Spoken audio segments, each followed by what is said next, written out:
Focus podcast, but we haven't quite decided yet, but we're going to keep doing it anyway. I'm Colby. And I'm an anime girl in high school with big mommy milkers, and I'll never date you. You can call me Fee. Fucking, that's so gross. It just kept getting worse. You should have seen my face on this side. I was like, oh God. It's like my whole body is like that of an anime girl, like a hot anime girl with big, huge boobs, but then the head's just my face. It's just a Fee head. Oh no. Just no.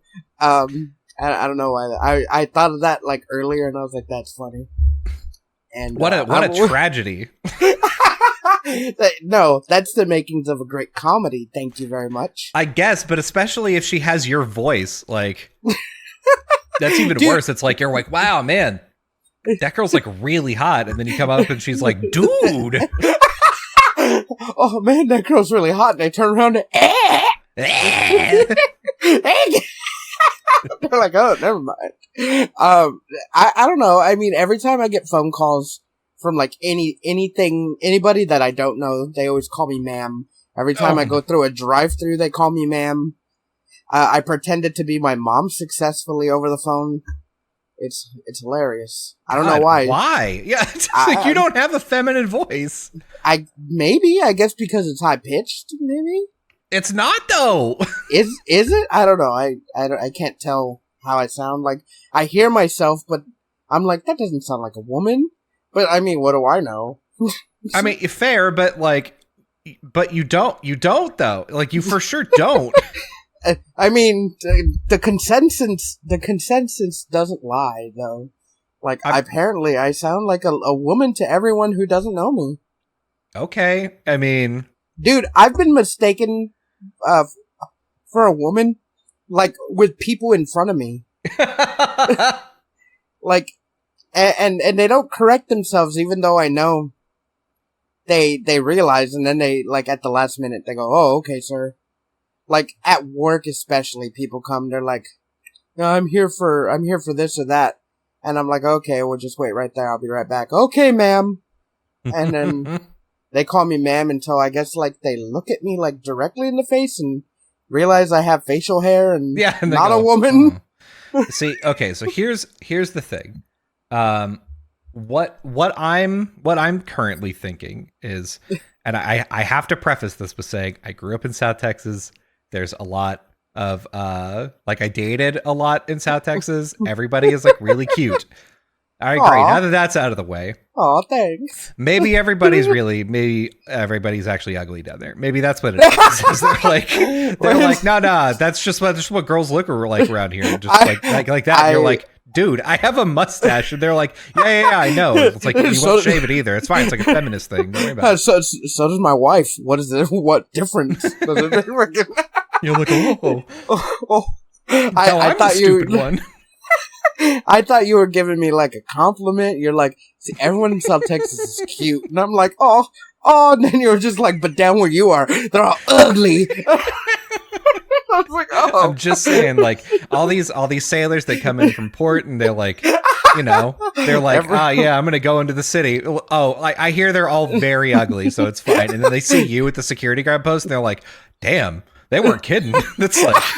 It looks straight up like a dude. I'm so sorry, ma'am.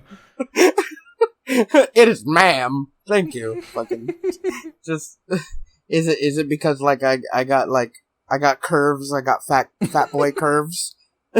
That's the like I don't know what it is, but like anytime that somebody is like the least bit overweight, it starts to like call into question like what their gender is a lot of the time. It's really weird. Just know, okay, people in the audience, if you're skinny, you won't get this. But if you're fat, you're actually androgynous. Yeah. It's really weird. It's like there's a cheat code to like becoming more androgynous. And one, it's either getting fatter, or two, you have to be skinny and have long hair. Or if I guess in my case, it's like a double whammy because I'm fat and have long hair. Yeah, but your hair is very up. I mean, like long, sort of straight-ish hair. Like I had long, straight hair, often mistaken for a woman from behind back whenever I was thin. I don't think that would happen now. How so? You wore baggy clothes everywhere, and your legs were hairier than a walrus. Yeah, and the thing is, I wore shorts with like crew cut socks all the time. Like I don't know how people did it either. I'm assuming it's because like I would go into a place and then like because I shaved. I used to be very clean shaven because I couldn't grow facial hair very well. And so I imagine like I roll up into the GameStop and I'm like.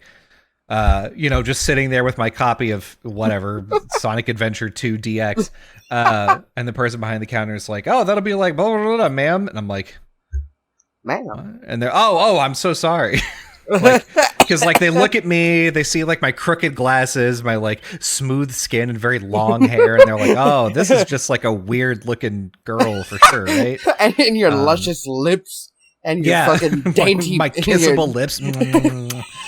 And your dainty hands, and they're like, "Oh," and then you start talking, and they're like, "Oh, no, no, oh, never which mind. is like, I don't know, like it's so crazy that this is not the state to be like trans in. It's just not. There's a lot of states to not be trans in. This is one of them, and people try to get things right here, but they're often like secretly spiteful about it sometimes. So very clearly, like a passing trans woman, they're like, "Oh, yeah, it's for sure a girl." If they see someone like me who kind of looks like a girl with like long hair, they're like, "Oh, I am so sorry." Can you imagine though, like being a trans guy and they're like, "Oh, sorry, sir. Oh, no, sorry, ma'am. I'm so sorry, ma'am." And you're like, "Oh, I passed for a second. Fuck." I'd be like, no. Go back. You were right the first time. Go back. Go back to it. You back. Don't you dare. Fucking. I think gay people are more accepted now down here because, like, I know a lot of, like, gay people down here. And it's, like, cool. Everyone's cool with it. But then. Well, that's like, that's the. I hate to say this, but, like, that's almost like.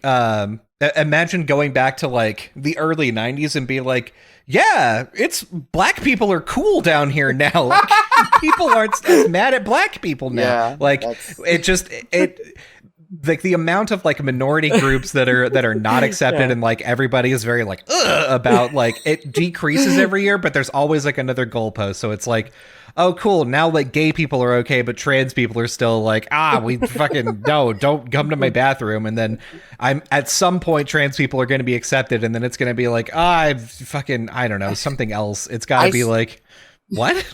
I still don't get that argument. Like, I don't either. What is it? They're like, oh, my kids are in there. They're not sitting on their lap. Yeah, like, what are you? There's different stalls. Yeah, the thing is like, a lot of people don't understand that, like, because that argument implies that like all trans people are fucking rapists that sit in like in like the other gender bathroom on purpose. Like they put on a bad wig and then sit in like the women's restroom and go, someone's gonna open this door eventually and I'm gonna see him. I get to see their ankles and wash their hands. Yeah, they're gonna get spooked and run away and then I'm gonna get kicked out. I can't wait. Like that's so like. It's not even fair to assume that, like, so, just because, like, and you can use this for anyone, just because some people are bad, doesn't mean everyone's bad. And how many cases has that really happened? Yeah, I would be very interested in that, because, like, there is, like, the worst thing that happens is, like, somebody gets very famous from like the subgroup of people that you're in, and you're like, hey, this is gonna like normalize things for me, and things are gonna be better. And so like you have people like Laverne Cox, right? Like she was a trans actress that was on Orange Is the New Black. So far, far as I know, she hasn't fucked up anything. She's been great. So that's awesome. And then you have Ezra Miller, oh no! And they are fucking it up for all non-binary people right now. Because like to start off with, it was like, oh, the Flash is non-binary. Like they're very cool. Everybody loves the Flash in all the DC movies.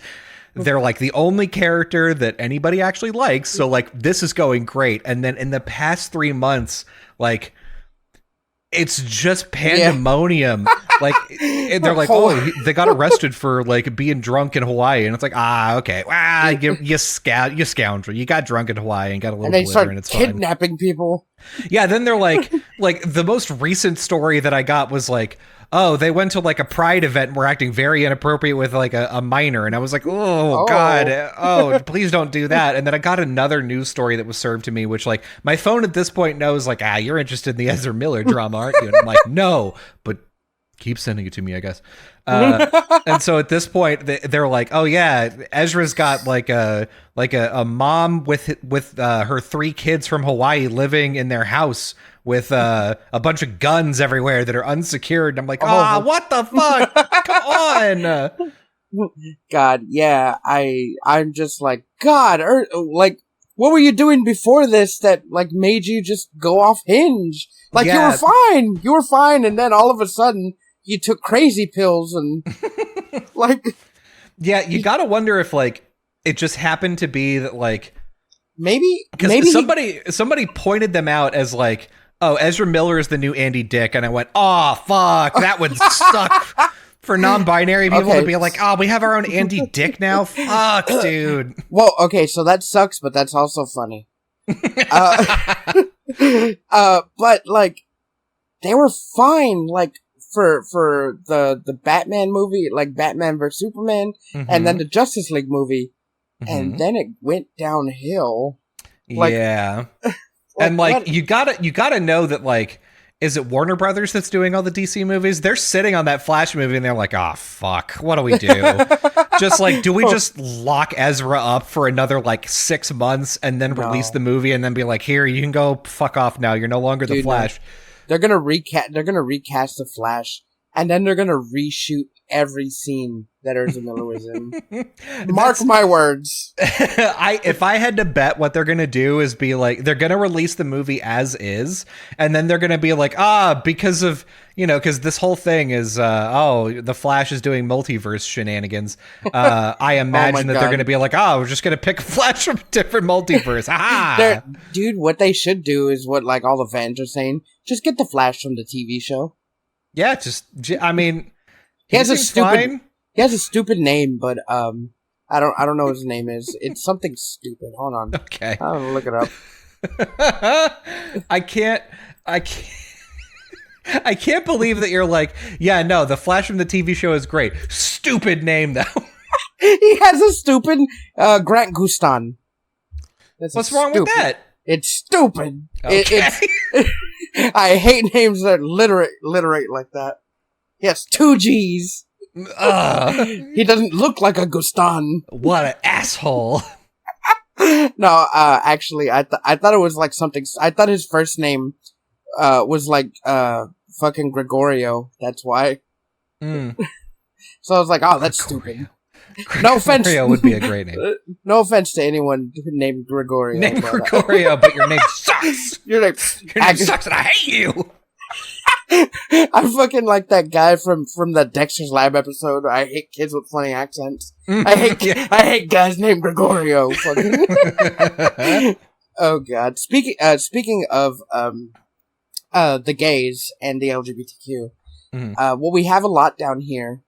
And this is how you know, like, someone's, like, homophobic. When they're just like, I don't mind gay people or whatever. I just hate when they hit on me. And I'm like, really, motherfucker? I'm like, you ain't good looking. Yeah, when was the last time someone did? It probably, like, I guarantee, because, like, we went to school with a guy named Paul, and Paul was the gayest person of all time. And Paul would fake hit on people to make them uncomfortable on purpose because he thought it was really funny. That's probably what he probably encountered a Paul type character and was like, ugh, don't touch me or look at me. I hate when gay people hit on me. Dude, while that may be a thing, I just think like their deep-seated homophobia is they first of all, they think they're God's gift to anybody. They're just like, I'm so gorgeous. And it's usually just people who aren't dating anyone. And they're just like, oh, I'm so fucking good looking. And then like a guy at a bar, like a gay guy at a regular bar, just casually makes conversation. He realizes he's gay. And he was like, that guy was hitting on me. Well, I don't like that. Fucking... Yeah, he at one time he was like in line at Whataburger, and like the guy in front of him was like, "Oh, yeah, you can go ahead. I've got to like text my boyfriend and get his order real quick." And the guy was like, oh, "Way to fucking hit on me. Okay, cool." In public? Oh, in front of my Whataburger? Damn, cheating on your boyfriend with me at the Whataburger? What a fucking gay slut you are. You're lucky I'm not gay, or else I'd take you back to my house and make out with you passionately. Oh, you disgust me. Ew, but here's my address, just in case. Just to keep away from it.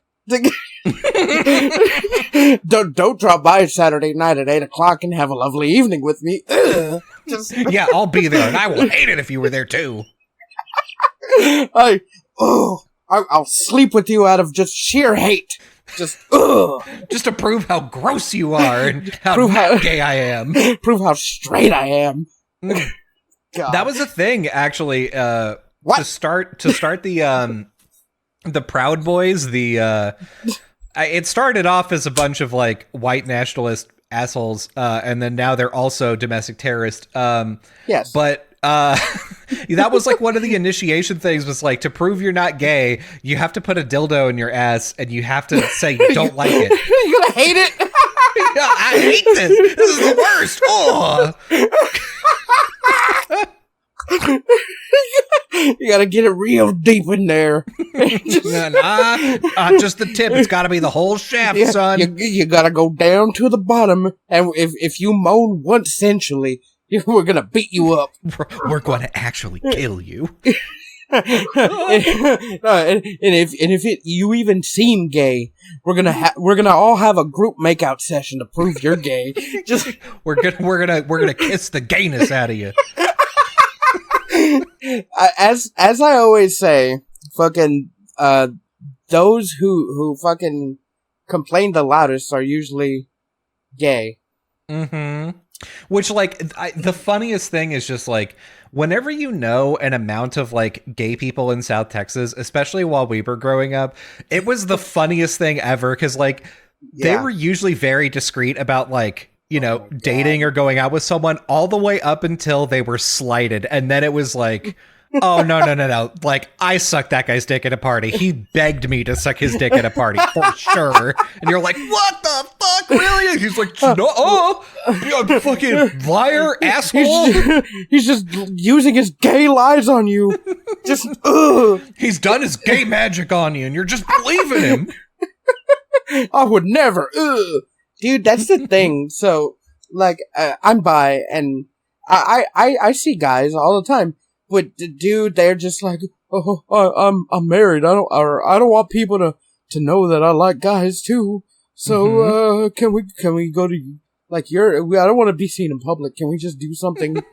And I'm like, no. They're like, I don't want to show you my picture. I'm like, well, if you're gonna meet me in person, I'm gonna see you. What does it matter? They're like, I don't know. I'm too scared. Dude, like. These, quote-unquote straight guys are the worst. They're the worst, and they make up a lot of, like, people on, like, Grindr on dating apps. Mm-hmm. And, I hate talking to them. Oh my god, so, like, one of those guys messaged me, like, yesterday, and my face is all over my profile. Mm-hmm. And he was like, can I see a recent picture of you? I'm like... You don't even have a picture on your profile. I'm like, well, here. I'm like, this is a picture of me from the other day. And he was like, oh, cool, okay. And I was like, yeah. And then, like, second popped by. Send me a picture of your underarms. I was like, what? Wait, what? Yeah. I was like, no. And then, like, he blocked me. I was like, okay. I was like, what the fuck? Yeah, what is this verification? Like if it's for sure. Okay, he for sure has an armpit fetish, which is fine. Well, but no, like, that's fine. But it does sound like he's like, yeah, listen, I don't know that you're actually who you say you are. Show me your armpits, and then I'll know. Yeah. Oh, and then follow up. Show me your feet. Mm-hmm. Listen, armpits are like fingerprints. I just know. Listen, I'll know. Look. I can tell your future based off of your armpits. Okay. It's like the wrinkles in your hand, except like the wrinkles in your. Oh God, your underarm. Oh, just. and I have to say the same thing about my coworker. Like he does. I don't care about gay people. Just blah blah blah. But like I feel like he's secretly gay because he talks about dicks a whole lot. Like all of his jokes are just like, "Hey, we got this guy coming in from the ship. You know, show him your balls, let him suck your dick, or get on your knee." It doesn't like without failure. It's just always about dicks. He's just constant. I'm like, why do you keep making like dick jokes? Why do you keep wanting me to blow these people or them to blow me? He's like, oh, I don't know, man. You're the one doing it. And I'm just saying, I'm just here to record. I'm like, what is wrong with you? And like that's like the reason I don't want to tell him I'm bi, because then he'll be all uncomfortable and be like, oh, I don't know anymore. No. Yeah, he's like one of those people. And I'm just like, and he has my numbers, so it's like, I'm like, I don't want to have like man, how bad would that be if you're like, yeah, I'm bi, and then fucking a week later he just drunk texts you and is like, hey, show me your wiener. Like, what the fuck? And he's like, well, my nephew took my phone and just texted a bunch of people, show me your wiener. It was for sure not me. Dude, and then the worst thing about that is he can't block me, and we have to go to work together, so. Oh, God. Yeah, from then on, you have to see him and be like, that guy wanted to see my wiener. And every time he sees you, is like, oh, God, he knows I wanted to see his wiener. He didn't believe the nephew thing. I know he didn't.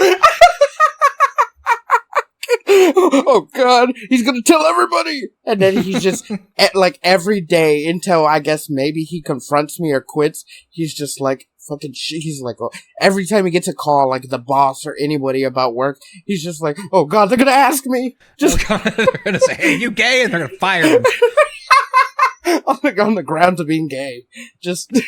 Yeah, his pastor is gonna be like, wait, are you gay? Yeah, sorry, we have to kill you now. Take him to the anti-gay chamber. Just fucking. We're gonna put you in this dog cage and drive you to hell. Just leave you in the front doorstep of hell. Yeah, we're gonna baptize you in this lava. Just that'll cleanse your soul. Just oh jeez, I can't. These South Texas is weird with people like that, and I just be chill. Like there's just be normal. Like just hang out. Like gay people and like non-binary people, trans people, we're all fine. Yeah.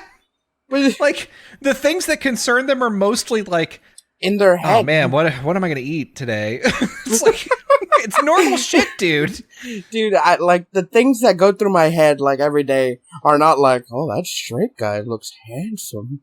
Mm-hmm. Like, like oh, I gotta control my gay urges. Dude, I do that like with people on like movies. I'm like, oh man, Channing Tatum's looking good in this movie, or like. Just like what normal people do. Like, I do the same thing with fucking Salma Hayek. Mm-hmm. Fucking Salma Hayek never ages and looks good every time. Yeah, it's true. So like, I don't get the hate.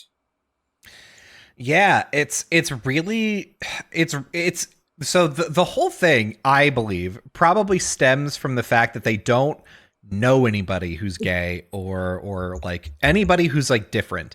And what they hear are like stories on the internet about like, or they see like a news thing that's like, oh, fucking guy was caught in the girl's bathroom, and they're like, oh, see, this why we can't give them transgenders access to the. It's like they hear the one thing, or they see a thing on the internet, or they like have their viewpoints challenged in a way that they weren't expecting it, and they immediately are like, nope, what I believe's right. Nope. You know, I see a lot of gay people that go to church. I mean, they go to church and they're Christians or Catholics, and just they're gay. Mm-hmm. It doesn't even matter. And like, you're living in Texas. If you had the same ideals you did and lived in fucking Florida, maybe there'd be an issue because like there's a bunch of gay people there. But here in Texas, a lot of the gay people are conservative, but you can tell they're gay. Yeah. Yeah, that's like Texas is like one of the capitals of gay conservatives. Like it's a really strange thing. My ex so I dated a girl in college who turned out to be gay. Awesome. And she is also a conservative, which also deeply confused me. I was like, you do know that like the circles that you would have to politically run in as soon as they find out that you're gay would be like, get the fuck away from me and my kids. How dare you? How dare, in front of my children, gay. Just breathing the same air. You're going to get your gay particles in them. You and your gay 5G, you're going to turn them gay. You better turn your phone off right now. You're going to make them autistic and gay. And I just, ooh, get out of my sight. Get out of this congregation. At least you're not a furry. Wait, no, you better fucking not be. Ooh, and then like I won't even let you leave the building. And she's walking away. She puts like her cat ears on. Oh fuck! Oh damn! This fucking I don't know. I've never seen. Okay, so like speaking of furries, I've never seen like an actual like conservative people like come across a furry in public. Like, I don't know, like, what they'd ask him, because, like, not all furries are gay, but, like, like, what, I'm a furry. Let's get it. I think I've made it clear on a couple episodes. But, what do you say to someone in a fursuit? Like hardcore conservatives? Or, like fucking, evangelical fucking Christians or Catholics or whatever, like, how would they react? Yeah, it's hard to know. I think a lot of them just sort of assume like, oh, this is like a funny costume that people are wearing. Like a lot of people don't know that like it's for like sexual furries things. have like other like there's other sides to being a furry instead of like just wearing like a fucking Easter bunny suit. Fucking like, yeah. They like bring their kids. Oh, look, it's the Easter bunny, and like they're like, can we take a picture with you? But like it's like a big dude in like a cute like girl rabbit suit, and then they're just like in the suit, like, oh yeah, oh god. I'm not saying that all furries are bad. I'm just saying there are those. there is a big amount of them that are not bad, but just very sex craved perverts. Yeah, I mean, the thing is, like, once you get into a subculture like that, because it becomes more specific and because it's like outside of the norm, it starts to attract people that do have like really weird proclivities and are like, oh, this is a subculture I can fit in. And like the furries are like, yeah, like we're really like, we invite people to like, come to like conventions with us, and we're like real sex positive and we're all very nice. And they're like, yeah, cool. So like, you don't mind if I like jerk off on people's feet on the bus? And they're like, well wait, hold on, go back. No, we don't do that. Like, we don't stand by that. Like, okay, so like I'm a furry. I like the art. I like the suits. I would never afford one. They're like thousands of dollars. Yeah, I think it's I think it's neat, whatever. But I can't do the sex in the suit thing. It's hot. Yeah, like I can't imagine that. It's gotta be ungodly hot. Yeah, and then for them to just be like naked under there, and then like it's not even the fur on the inside, it's the mat where the fur goes onto, like rubbing. Oh, just feel the whole thing is chafing. Yeah, just and like I don't even know what they do when they get like sticky, like in that part. Like, does it leave a stain? Get cleaned, baby. Gotta get a professional cleaner. Do they have just special suits for that? And then they're like, oh, we're going back to the convention and switch the convention. Put on the good one. Don't take off the sex one. Yeah, this is the gross one that I never wash and I like to smell on occasion. And this is the convention one. And if you've seen some of them in the convention, they're really cool. Like, they're intricate. Oh yeah. And like now they have like the eyes and the mouth that move. Yeah, eyes and mouth movement, like very, very cool shit. Yeah, but like I couldn't imagine getting it like dirty. I'd be like, whoa, can we just have like normal intercourse? Because this was expensive. Yeah, this cost me 2 months paycheck. So can we just I couldn't regular? I couldn't pay for my car for 2 months. We better take it off. Yeah. I walked to work, and that was an hour-long walk every day. Yeah, no, forget that, dude. But despite what we've been talking about furries and gays and everything, that's not what this episode's about. Surprisingly, you would think that we had planned this out, and we were like, yeah. So for the first half hour, we're going to talk about how people in Texas are wild hypocrites, and what it's like to be a gay furry, and the fear in your heart that your coworker is going to call you one day, or just send you his wiener and be like, "Hey, what you think about this?" I know you're bi. What? This is just a friendly wiener pic. This isn't sexual. Yeah, this is just. I thought you might want to see it.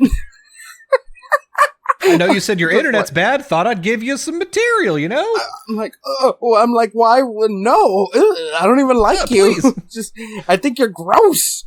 Just, and that's another if people actually do that, sometimes you don't find them attractive. What makes you more attractive if you send them your fucking unsolicited wiener pics? Mm-hmm. I'm like, the only light I've seen you in is in a uniform as my coworker, and mm-hmm. I don't find you even you're not funny. I hate when you call me, first of all, for work purposes, because you're annoying. But why would you think I want to see that? Yeah. On what planet do you think that you're you look down at your dick and you go, man, someone's got to see this. But, man, God, I don't know who. But honestly, I should be thrown in jail for keeping this a secret. It's, you know what? I just got out of the shower, and I gotta say, my wiener's looking pretty immaculate today. Yeah, today's a good wiener day, honestly. Someone's got to see this.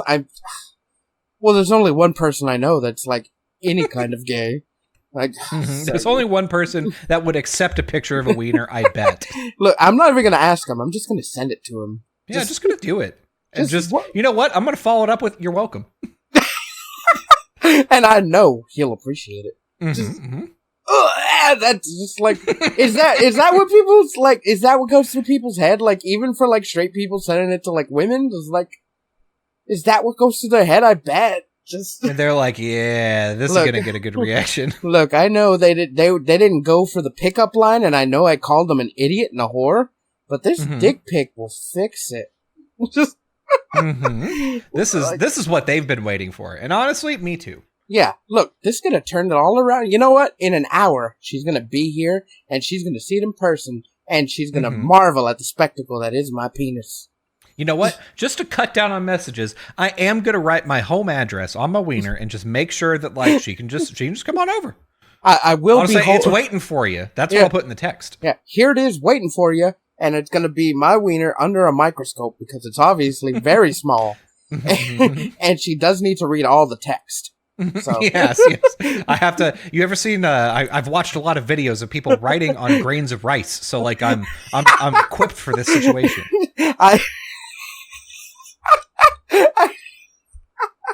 I have my calligraphy set out. It's all good. It's all ready. It's all ready to go. All right, enough before we can't talk about Final Fantasy.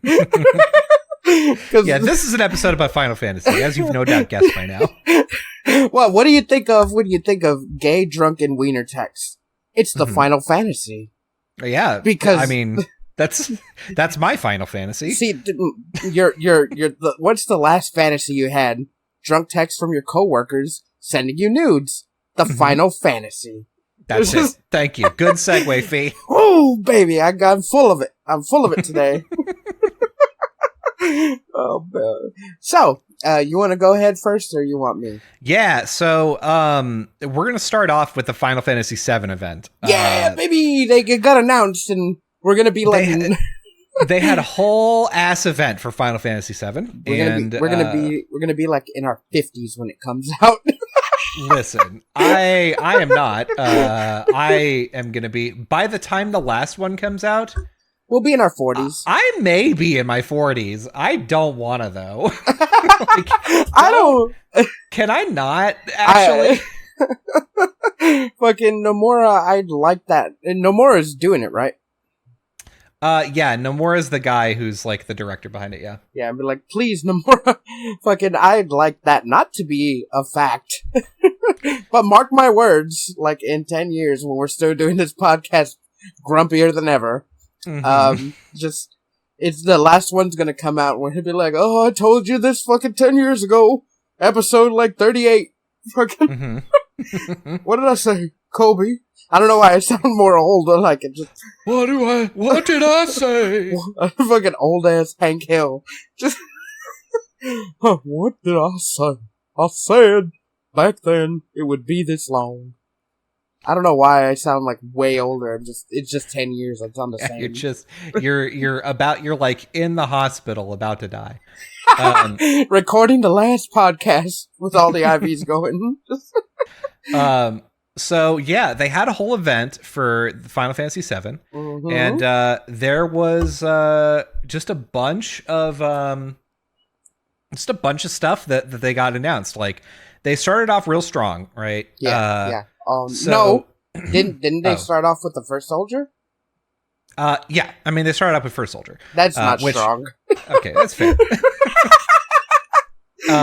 So Final Fantasy VII First Soldier is a mobile game. It's a mobile battle royale. Battle royale. Yes, thank you.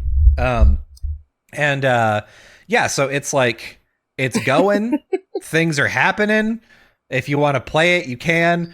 And then they moved on to things that people care about, right? So, yeah, okay. Nobody cares about that. It's okay, but we thought we'd mention it in case anyone likes it, you know. So if I'm not mistaken, the next thing that they did is they started showing pictures of Zack, and I was like, ooh. Hell yeah. And then we've got an official announcement that we've got... Crisis Core. We have a Crisis Core remake. Yes, baby! Ooh! Which I'm wondering if it's going to be like... If this is... Because, right... For the Final Fantasy VII remake, we are pretty sure that this is like taking place in a separate timeline, like multiverse type thing. I wonder if this is going to be the Crisis Core for Final Fantasy VII remake, or if this is just a remake of the first Crisis Core. Okay, so here's the thing. I played Crisis Core when it came out on the PSP. Same. I already think that was a separate timeline, just because of Genesis and NGO. See, so and the new Bahamut's. Mm-hmm. So like maybe. So I mean, objectively, no. Like because they said this is a prequel to Final Fantasy VII. So like, objectively, no. But yes, logistically, they did put some shit in there where you're like, that doesn't line up. It did like okay. So Crisis Core. And, like, from a long time ago, like, Dirge Cerberus and Crisis Core just didn't really mingle with the original 7. Yeah, and honestly, the fact, like, in Intergrade, when they were like, oh, yeah, fucking Angeal is down here, and there's Nero, I was like... What? Why did you bring them back? Like, just do Final Fantasy VII stuff, like... That was what I didn't like about I didn't like Advent Children because it like strayed too far from what I felt was like core Final Fantasy. It was like over the top, physics didn't make sense. I was like, this is like about, you know, like eco-terrorists fucking trying to save the planet, and there's also magic, right? Like and Rufus was alive again. Yeah, Spoilers. And Rufus was there because he was in a wheelchair though, so I guess whatever. No, that was a fake because he got up and he was fine. That's right. You're right. I forgot. Stupid. He jumped out of a building.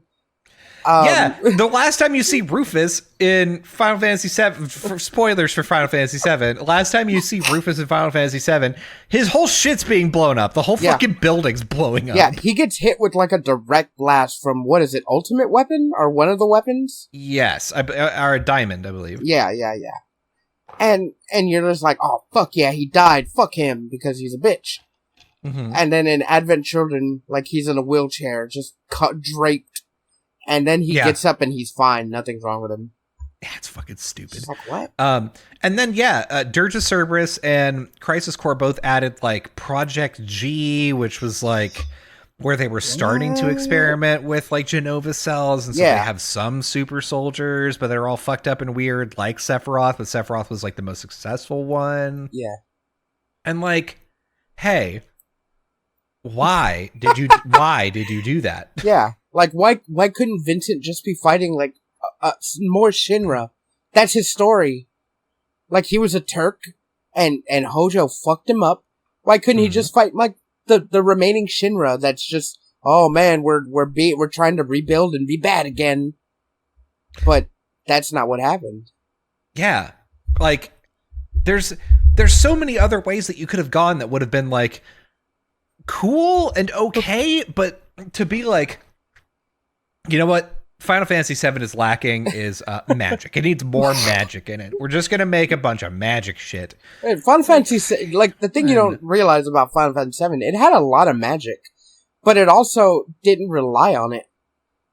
Like, magic was sort of around, and it existed, but it wasn't like, we've done all of this like genetic modification and spliced them with materia and it's no, like materia exists. It's like a byproduct of the planet, and it has like powerful natural effects that you can wield. They were enhancing soldiers with like pure mana stream.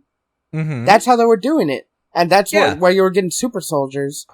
And then that was cool. Yeah, that was fine. And then there wasn't a lot of Genova cells. She was just an alien that came from the sky, and they only had the one, and Sephiroth fucking destroyed her. Did they keep cloning her, or what the hell? Yeah, I mean, so this whole Project G thing, the assumption is that all of this happened, like, before Sephiroth was a thing, right? Yeah. So it's like, okay, I guess that's fine. I guess. First of all, why did we have a Vincent side game? Yeah, why did we have? We both know why we had a Vincent side game. We had a Vincent side game because everybody liked Vincent and thought he was cool. I thought he was really cool. Like, once I got him, he stuck in my party.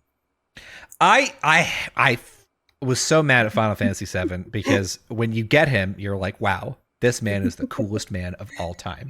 And then he gets his limit break, and then you can't control him anymore. And I went, fuck this man. I thought that made him cooler. He turns into fucking classic, like, monsters. It's so cool. Except for does turn into classic monsters, and it is cool, but like, dog, I give you important jobs. Like, you have magic and shit to wield too. Come on. That kind of makes him like less valuable. And then the fucking, his summon takes for fucking ever, and it boosts his health. Or summon, I mean his limit break. But let me tell you, I got through the game just fine. I didn't like mega boost my people with materia. Yeah. I played the game like a fool, like a buffoon. But to be fair, I was like 12 at the time, like 10. 97? How old was I? Like 9. Maybe. And that's when I first played through the game and beat it. And I had no idea that equipping different materia raised your like stats and your HP and stuff. I just stuck the strongest ones on everybody. And the summons that I liked. And I beat the game just fine. I'm right there with you that like I never know how to optimize things in games. I can't pay attention to stats that long. I'm not very good at it. Yeah, same. But that being said, it is one of those things where I'm like, if somebody tells me how to optimize, I'm like, oh well, yeah, I should just be doing that. But that never happens until it's far too late. And then I'm like, I mean, in Final Fantasy VI, basically, you have you have 16 people that you can have in parties. I think it's something like that. I'm not sure. And in the final fight, you need to they cycle through your party randomly. And even before that, you have 3 different parties of 4 people that you can bring. And every time that I get to that part of the game, I realize, oh shit, I only leveled 4 people. The rest of these people are like way under leveled. Yeah. Oh no. Yeah, they do the same thing in Final Fantasy 9.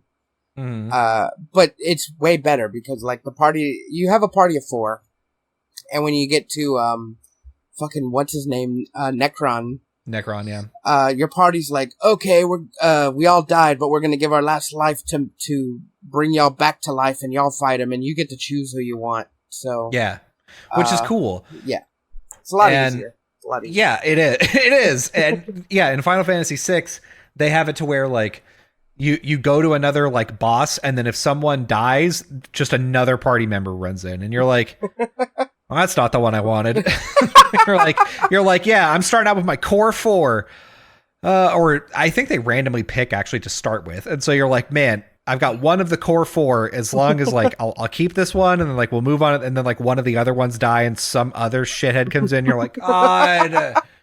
I'm not sure because like I've never beaten 6. 6 is good. I like 6. I know it's your favorite. So that's like the remake of Crisis Core, and Crisis Core's combat also is like really it's interesting. Weird. It pulls a little bit from like Kingdom Hearts Chain of Memories, in which you have like cards and there's like effects on the field because you're like randomly rolling slots. So it's not cards.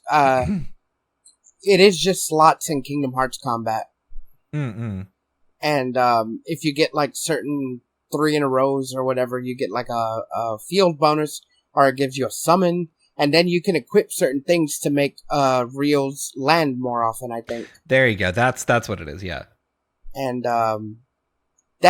it's not... I beat the game just fine. But, like, again, it's one of the times where I didn't know how to optimize, and I beat it just fine. But if you optimize, like, you're a problem for the game. Like, you just become a menace on the battlefield. But, yeah. It's and I mean it's a cool game. The storyline is actually pretty interesting. It's more of that like, oh god, just like the polishing, like it's putting a hat on a hat at this point. Like you had Sephiroth and you were like, what if we had like beta version Sephiroth? Like, shut the fuck up. So here's what I didn't like is that Crisis Core started exactly as Final Fantasy VII, with Zack hopping off the train and basically doing the fucking reactor run as the cool flip, yeah, the cool flip, and then fighting on the train, which I didn't care for. But then again, I mean, what do I know? I mean, it looked cool. I also didn't like fucking Angel, but I thought Genesis was fine because I'm like, well, of course Zack isn't just a badass; he had to get trained, and it makes sense for him to get the Buster Sword from Genesis. But boy, Angel is such a whiny bitch, and they're like, oh look, he's reading the book that shows up in Final Fantasy VII at the beginning, the play, and I'm just like, why do I care? Yeah, you're like, oh, Loveless is his favorite thing? Cool, I guess. Man, why is that? Why is that a big deal? Do I care? And then he's like degrading throughout the whole game, and then he's becoming pale, and Genesis is also like an angel, and I'm like, what the fuck is going on? Like, at one point in the middle of the game, I'm just like, what is going on? Because, like, I didn't play for a few days. And then as I progressed through the story, I'm like, what the hell? Yeah. It's very Kingdom Hearts. Like, what I'm hoping is that Nomura got a bunch of power, right? And he went way off the fucking rails. Like he fucking turned to Kojima and just like just put in a bunch of shit and it got real weird with it. And then a bunch of people were like, can you like rein it in and just make good things? Yeah. And like stop all of this like, oh, fucking did you know it was sort of a heartless, this is a nobody. It's different. Like, can you just fucking come on? It would have been it's fine. Not working. You know, like I want them to stop. Like I want them to just for it to be okay, you know? The combat would have been fine without the slots. Just instead of slots, have like equips or skills that you can learn. Instead of the oh man, Genova cells are on these beta Sephiroths. Don't have that. Or have that, but don't write them badly. Yeah, I mean, Yeah, you can have it. It's fine. Like, I don't care.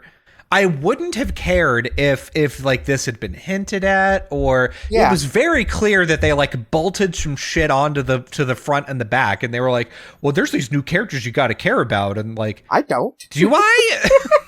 I sure didn't. I'm just like, this is nothing to me. But the ending scene with Zack fighting the soldiers is very good, and also coolest shit of all time. And like that makes the whole game worth it. It's just that ending scene. Just that ending scene. And they made it seem, I think in this announcement, that Zack lived. Which in the original Crisis Core, it is like confirmed, obviously, because it ties into the original Final Fantasy VII. Yeah. That Zack passed, right? Zack did not survive the encounter. Yeah.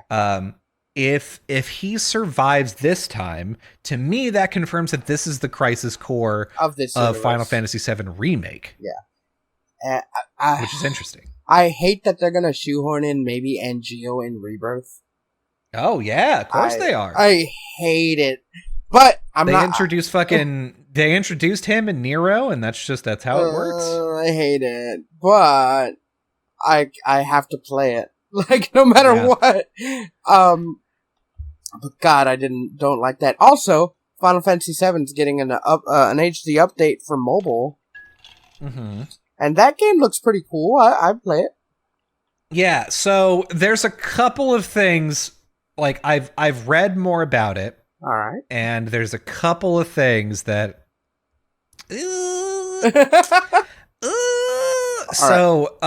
it's a game called Final Fantasy VII Ever Crisis. And what it looked like to me was like, oh, you've taken... So the first time that they showed it, it looked like they took Final Fantasy VII and they just remade it with the same sort of quirks as the original, right? Like, so if you're on the field, you have a little chibi model, right? The chibi models are really cute. They look like they belong in in Kingdom Hearts, right? Yeah. And then whenever you're in a battle, you switch to like the full 3D Final Fantasy VII remake. The remake models, Yeah, and they look real good. And I was like, this is going to be fucking cool. This is what people like wanted before they knew they wanted remake. Yeah, before they basically were like, hey, we're not just going to make the same game again, because that doesn't make any goddamn sense. Yeah. We're going to do something, right? Yeah. I was like, yeah, go hard. This version, the longer that I look at it, is what I was afraid they were going to do. Okay, what? Because it looks fine. Graphically, I was actually super excited about this.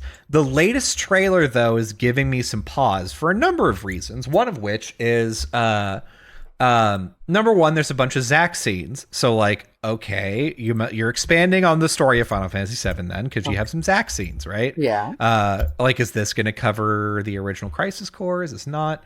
So there's that. The combat also looks a little different. The combat looks different. Do you know why it looks different?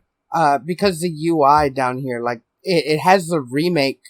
It has the remake layout. Like, it has armor brick, burst rush, lightning slash, cure, and fire. It doesn't just give you the attack, magic, or item. Do you know why the UI is so big? Why? Oh, it's on the mobile. Yeah. It's a mobile game. Yeah, I know it's a mobile game. It's a mobile game. The first sentence in this Wikipedia article: Final Fantasy VII Ever Crisis is a mobile game with loot boxes. Oh no. Planned to be released in monthly episodic installments, the game retells the event from the 1997 video game Final Fantasy VII and all canon titles in the compilation of Final Fantasy VII media franchise, the movie Advent Children, the video games Before Crisis, Crisis Core, and Dirge of Cerberus. So it's going to be all of them. And they're going to pump out monthly installments of this. And then toward the end of the trailer, they show like the fire from Nibelheim, and they show Sephiroth turning slowly, but then like it cuts between him and this other guy that has white hair, but it's short. And like this guy has some like blood on his mouth, and you're like, oh man, who's that? It's Nero. Is it Nero? Yeah. I am almost positive it's Nero, right? Oh, Like, no. or Nero. God. Oh. God. What is it? Final Fantasy VII Project G is what I have to look up because I know it's a guy. It is a guy, yeah. And I just can't. I can't like see. I don't remember who it was because this whole time we've been talking shit about Angeal. Angeal is the guy that taught Zach. I thought it was Genesis. Yeah, Genesis. That's what we're talking about. Genesis is the guy with the red hair and sword. Oh no, is that really? Oh god. Yeah. Angeal's such a stupid name, though. I associate it with this stupid face. Mm-hmm. Okay, so I'll admit that, yeah, I'm wrong, like always. But Genesis is such a cool name, and that guy looks cool. Zach's teacher looks cool. But, yeah, man, he's like a big. He looks like Gladio, honestly. Yeah, he looks like Zach's dad. Yeah, he does. Fucking Angeal. Hold on, I gotta look it up because oh no, his name is Angeal. I hate it. Yeah, I wish it wasn't. I wish it was Genesis because Genesis is such a cool name for a cool character, not fucking My Chemical Romance Final Fantasy. Oh, that's right. And I forgot they didn't introduce Angeal in Final Fantasy VII Remake. They introduced Whis. Whis? Yeah, blonde hair. Really out of control blonde hair. It's him and fucking. Oh, this guy. That was Dirge Cerberus. Yeah. Oh, that's right. They showed this guy. Ugh. A mysterious soldier who commands deep ground. He's so deep ground, which is like underground Shinra. Oh, that's so stupid. Ugh. I know. I hate that. I hate that a lot. Like I'm really hoping that I get to the end of Final Fantasy VII Remake and I go, that was really good. And I don't have to say, except for all the parts with this motherfucker. Dude, no. Here's what they're gonna give you Final Fantasy VII, and then they're gonna release like, okay, you could play the through Crisis Core, or you can go to Advent Children, and they'll give you the option to stop there, and just be like, I played 7, that's all I wanted, or you can continue. I hope that's the case. I hope that's what's going to happen.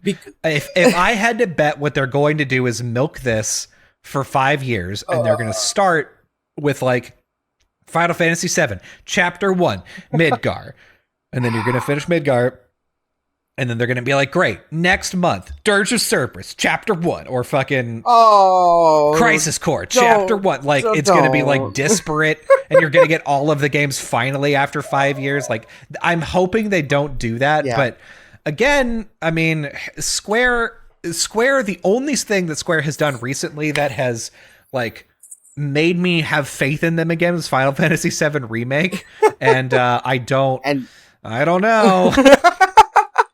I'm curious how a Final Fantasy Advent Children would play out. Yeah, as a game, that's going to be kind of interesting. So, I hope they release 7 and then they go into Advent Children because I do want to play that because I'm curious. I'm very curious. Yeah, same. Bi-curious. No, I mean, I say that I am going to play this game. Yeah, right? Me too. Of course I am. But if I get 2 months into this game and it is like, oh, now you've unlocked the Fort Condor mini game. Okay, we'll see you in another 3 months. I'm gonna fucking die. I do like the Fort Condor mini game. I like tower defense to begin with. So if they just give you Fort Condor and give you like a bunch of new units and maybe new areas, and I'd be fine with that. Like, the Fort Condor game in Final Fantasy VII Remake was really good. I really liked it a lot. So, like, just more of that, but like, new units and new everything. Just that's great. It's just like, so they have. I don't know if you know this, but you can play the card game from Final Fantasy IX. You can play it on your phone. There is an app. Yeah, Triple Triad. Yeah, it is. It's Triple Triad, but the app is like it's the Final Fantasy Portal. Oh no! Yeah, that's why I haven't played it. Yeah, so you have to download the portal, and then it will push you things like, "Oh, we're having a sale on fucking Final Fantasy VI bras or whatever," and So they'll push you things like that all the time. And then also the game itself is like, oh, well, you can only play 3 matches of Tetramaster before you have to stop. Yeah. And then you have to recharge your crystals, and then you have to spend crystals to keep playing. Oh, It's like no. fucking dumb. And they'll push $200 fucking Kingdom Hearts suitcase that it looks really nice, but I'm not paying $200 for a suitcase. I don't travel that much. Yeah, I mean, there's a lot of things that, like, there's a lot of cool products that they have where you're like, oh, wow, that would be neat if, like, I had a bunch of money to burn on something, I guess, but, like, I would never buy that just straight up. Yeah, God. I'd rather buy, like, the $150 Figma toys because at least I'd get more entertainment out of it. Mm-hmm. Yeah, they've got, like a diamond ring that, like, has like Cloud's pauldron design on it from Final Fantasy, is from Advent Children. Yeah. It's like, okay, oh, that's cool, but I don't wear rings, but it's whatever. I'm gonna propose to my partner with that ring. Just yeah. I'm like, do you will you marry me in Midgar? I don't know. Yeah. Do you want to be the Cloud to my Tifa? Yeah. Do you? Yeah. You want to be the you want to be the Barrett to my Cloud? Just fucking. That's fucking funny. Or no, you want to be the Kate to my Sith? Ooh, that's good. Yeah, Final Fantasy pickup line there, buddy. Then they announced one last thing, which is the thing we were all waiting for, and as soon as it came on the screen, I started clapping and was like, all right, thank God. I stood up and clapped, and everyone around me did too. Yeah, it's true. There was no one around me, though, so it was just me. But yeah, they announced the new Final Fantasy VII Remake game. Yeah. They announced a number of things. Number one, it's called Final Fantasy VII Rebirth. Yeah. So we have Remake and Rebirth. And then the third one is another R letter, but we don't know. Yeah, I'm sure it's going to be another R letter, but we don't know what it is. They announced that there is only going to be 3. That's good. Which that's good, and that's great information for us. We get like a lot to talk about with just that, because now it's like, if there's only 3 games, where do you think number 2 is going to stop? Like, yeah, that's the question. Where do you think it's going to stop? Because 1 just was the Midgar area. That's not even disc 1 of the original. Yep. So, like, me and Colby talked about this before. So, it's not going to be open world. Obviously, they're just going to have sections, because once you get out of Midgar, now you go to Chocobo Billy's, you get a Chocobo, you go to, you go through the what's it called? The Midgar Zola, and then you go to Junon. Yep. And then from Junon, you take the ship across, and you end up in Costa del Sol. Then you go to Barrett's old town. Yep, North Coral. North Coral. Then you go to fucking Gold Saucer, and then y'all get thrown in jail. You get out of jail, then you go to Cosmo Canyon. And then you go to Rocket Town. Yep. And Rocket Town, and then Bone Village / Ancient Forest. Yeah. Or you go to the temple, the ancient temple first. Temple of the Ancients. Temple of the Ancients, yeah. Then you go to Bone Village / Hidden Forest, and then the thing with Aerith happens. Yeah. It's not a spoiler. Everyone. And then Aerith bites it. Yeah, big time. And then you fight Genova. You leave there. You go to the mountain, right? You start making your way toward the northern. No. Cloud falls into the Mako stream. No, not yet. No, you're right. Because you take the black materia. No, you go back to Junon, because they put the cannon from Midgar on top of Junon. Nope, that's still not yet. Because you're missing the entire part where Cloud has to hand the black materia over to Sephiroth. Oh, okay, yeah. So that's the Temple of the Ancients. You hand off the black materia to Sephiroth. Aerith goes off on her own. Then you follow her to the Forest of the Ancients, right? Mm-hmm. So after she dies, though, you have to go to the Northern Crater. Yeah. And that's where, like, the creepy, like, Sephiroth finally gets released. All the weapons come out. Yeah, he possesses Cloud. Yeah. And Cloud falls into the life stream. Yeah, falls into the life stream. And then goes into a coma. And then Sid takes over. Y'all have the high wind at this point. And then you can go snowboarding with Sid. Yeah, hell yeah. So, like, all of those things, like, somewhere, if I had to bet, it's somewhere between Aerith dying and Cloud falling into the life stream. Those are the two events that I think are the most depressing events in Final Fantasy VII. I think... And that's where it's one of those two. I think... and Aerith may not even die. Like, it may be another party member. She has to die. I think she's gonna die and then, like, be like, oh, the chain of events are, like, different, and I'm dying, but this is what's gonna happen. And, like, just like at the end of the first remake. Or maybe... like it's Tifa that's gonna die. Oh no, like, I'd hate that. In the trailer, we get like a little bit because the other part that you skipped was Calm and the whole flashback, right? Oh yeah. The whole Nibelheim flashback. I feel like it wouldn't make sense if she died. I mean, why wouldn't it? Because Aerith is the last. Aerith has the holy materia on her, and she doesn't know she has it, or presumably in this game she might know, and she can't use it. But Aerith has a holy materia. She realizes that she has to die to protect them from the live stream. So, like, why would it make sense that Tifa died unless she pushed Aerith out of the way at the last minute, but she wasn't there because Aerith went off on her own to connect with the spirits of the ancients and wound up in the old city, and she was there praying. And then when Cloud got there, Sephiroth fucking from the Raptors, like Sting, like Sting. Just fucking comes down and fucking murked her. Yeah. Big time. So the thing is, like, we don't know where the story is going to go. So, like, it could be that, like, something else happens. Like, there's a skirmish and fucking Sephiroth now has the holy materia. Like, he takes holy from Aerith, so she can't use it. Oh, dude, right? And so now, like, Aerith is alive. They just have to, like, they have to be near Sephiroth in order to summon holy, and like your job and like the final boss fight is like Aerith is in the middle praying and you're like fighting monsters all around her to like get her to activate holy. I'm like, that's the final boss fight, is like protecting Aerith. That would be sick. I would hate that. I would hate that because I love Tifa. No, just I do love Tifa. She's a way better character than Aerith. Yeah, I agree. But I would hate that because then you'd lose the very heart-touching scene of like very quiet, and then like the sword comes out of her, and then as she falls, like the materia comes out of her hair, and then right when it touches like the first floor, her fucking music starts playing. Yeah, and like you don't get to see that's that. An iconic scene. Yeah, and but you can't not have that.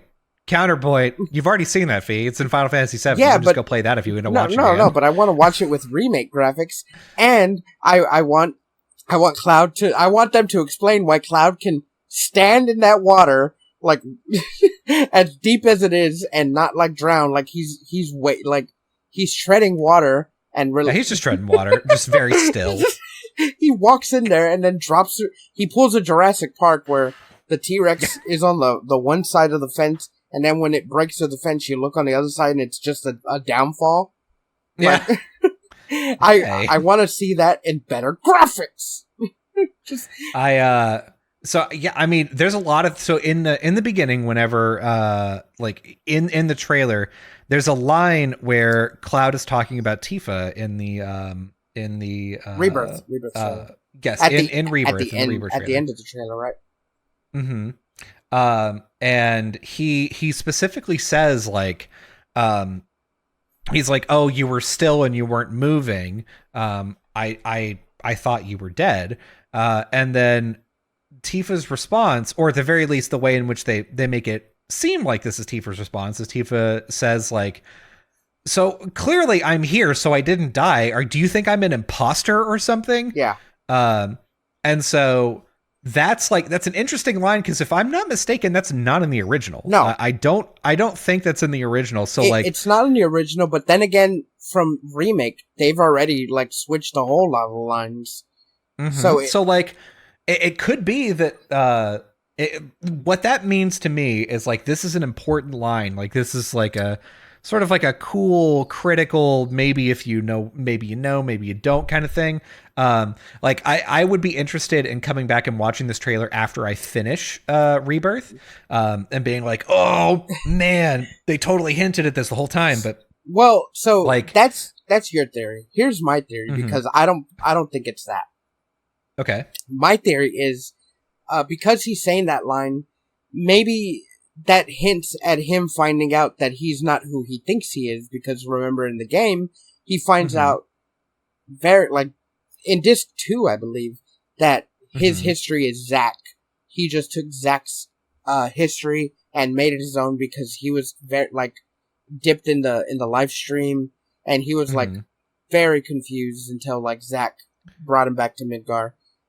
Yeah. And so my line of thinking is they're having a heated argument, and he's coming to terms with, that's, I saw you, my memory, I have this memory. And then she's like, yeah, remember, you weren't there. You were never there. Remember that in the game where she was like, yeah, you couldn't have seen that. You weren't there. Until later he finds out, oh, I was there. I was just a normal soldier. And so he's like, my memory, you weren't moving. I seen you. And then she's like, well, what do you think? I'm an imposter? It's that scene. I think you're right.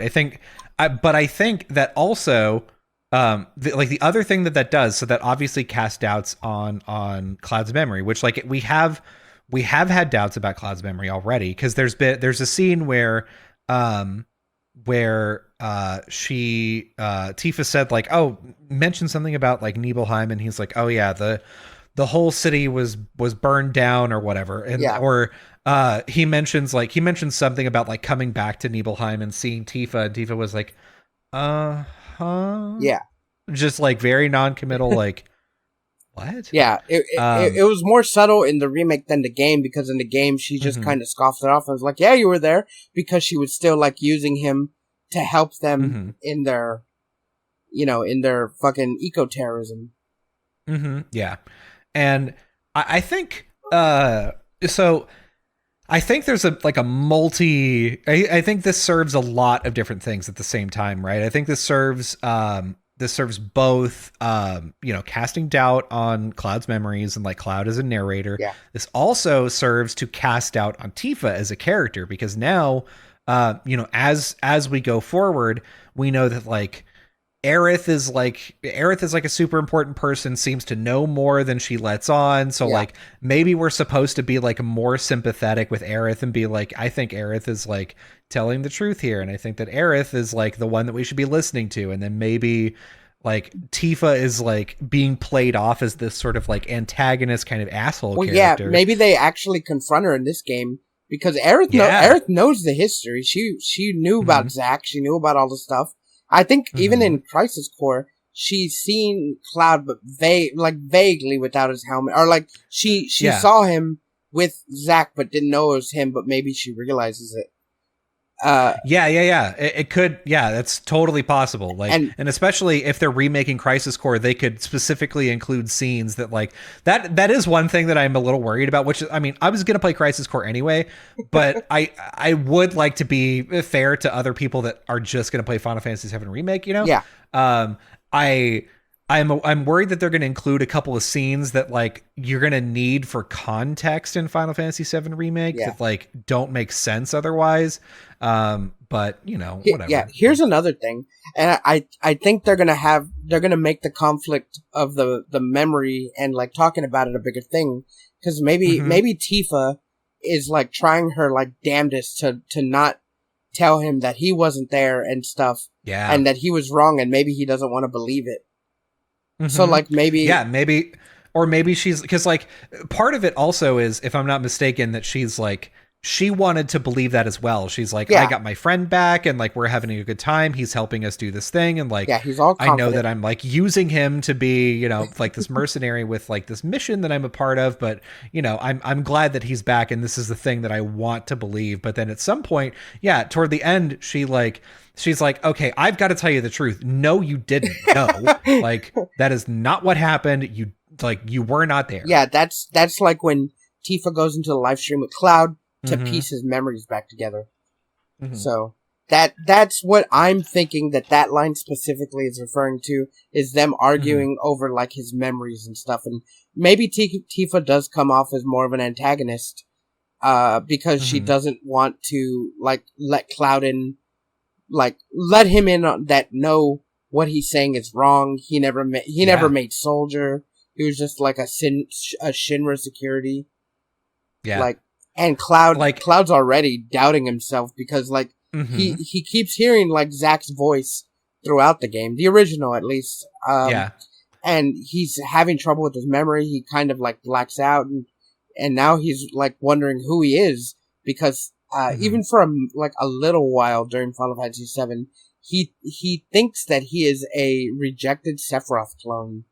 Until, like, which he is. Yeah, to be fair, yeah, he is, but, like, isn't. Like, he was experimented on with Genova cells. Yeah. Like Sephiroth was like a baby born with Sephiroth cells, but with Genova cells. Yeah. But both Zack and Cloud were experimented on with Genova cells, so it's different. But it is also kind of the same because, like, you get, like, the whole reunion scene where all of these, like, rejected Sephiroth clones are, like, coming together at the Northern Crater. Yeah. And that's when Sephiroth realizes that, well, I think he realized a long time ago that he can take hold of Cloud, because he is, like, a rejected Sephiroth clone. So he can take control of him, and that's, what happens. But you know what I do want to see? There's two things I want to see in Rebirth. I want to see Red 13 dressed as a sailor. Yes! And I'm sorry, spoilers, but and I want to see Hojo in a lab coat, just full lab coat in Costa del Sol on the beach. and they don't fight him on the beach. Yeah, they're just like, which is the most ridiculous thing. He's just like, I'm on vacation, leave me alone. And they're like, wait a minute, you're a bad guy. He's like, yeah, but I'm not being bad right now. They're like, well, can't do anything to him. Just leave him alone. He's not worth our time. He's fine. Stupid.